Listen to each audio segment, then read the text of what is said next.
ఈరోజు మన తెలుగువారి వంటల్లో మనం తయారు చేయబోతున్న మరో వంటకం చింతపండు పచ్చడి. దీనికోసం ముందుగా ప్యాన్లో ఆయిల్ వేసుకొని ఆయిల్ వేడెక్కాక ఎండుమిర్చి,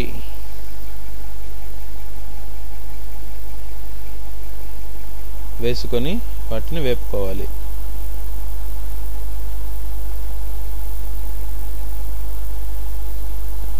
సన్నని సెగ మీద ఎండుమిర్చి వేపుకున్న తర్వాత ఇందులో ధనియాలు, జీలకర్ర వేసుకొని అవి కూడా వేగిన తర్వాత దీన్ని విడిగా తీసుకొని ఉంచుకోవాలి.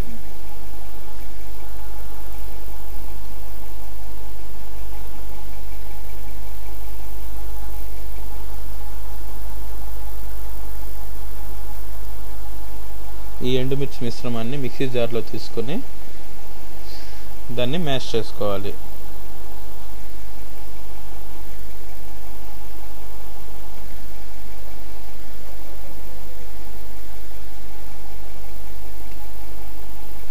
ఇప్పుడు ఇందులో సరిపోయినంత ఉప్పు, ఇంకా ముందుగా నానబెట్టి ఉంచుకున్న చింతపండుని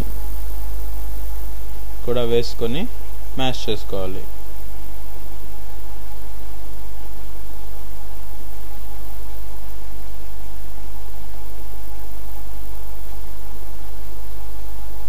కావాలనుకుంటే నీరు కొంచెం పోసుకోవచ్చు.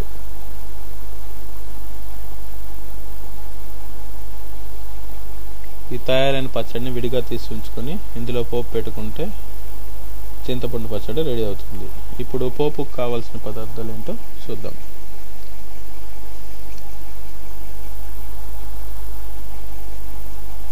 ప్యాన్లో కొంచెం ఆయిల్ వేసుకొని అది వేడెక్కాక అందులో ఆవాలు, ఎండుమిర్చి, పచ్చెనగపప్పు, మినప్పప్పు, ఇంకా కరివేపాకు వేసి ఇది బాగా వేగిన తర్వాత పచ్చడిలో వేసుకొని కలుపుకుంటే ఎంతో రుచికరమైన చింతపండు పచ్చడి రెడీ.